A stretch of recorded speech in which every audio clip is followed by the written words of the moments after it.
Hello everyone, welcome back to my channel. চলে এলাম একটা নতুন রেসিপি নিয়ে। কি বানাচ্ছি? ডিমের কোরমা। তার জন্য তেলের মধ্যে পেঁয়াজগুলোকে ভালো করে ভেজে নিয়ে বেরেস্তা বানিয়ে নিলাম। এবার ওই তেলের মধ্যেই ডিমগুলোকে ভালোভাবে উল্টে পাল্টে ভেজে নেবো। এবার ওই তেলের মধ্যে দিয়ে দেবো একটুখানি ঘি আর কটা গোটা গরম মশলা, তার সাথে শুকনো লঙ্কা আর তেজপাতা দিয়ে ভালো করে ফোড়ন দেওয়ার পর এর মধ্যে আমি সব রকম বাটা মশলা দিয়ে দেবো, যেমন আদা বাটা, রসুন বাটা, পেঁয়াজ বাটা। ভালো করে কষে নেওয়ার পর এর মধ্যে আমি দিয়ে দেবো একটুখানি স্বাদ মতন চিনি, একটু মিষ্টি মিষ্টি হবে যেহেতু।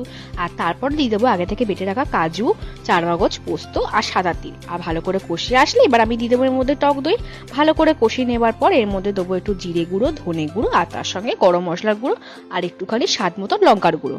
তো লঙ্কার গুঁড়ো না একটু অল্পই দেবো যাতে রংটা না ভালো আসে।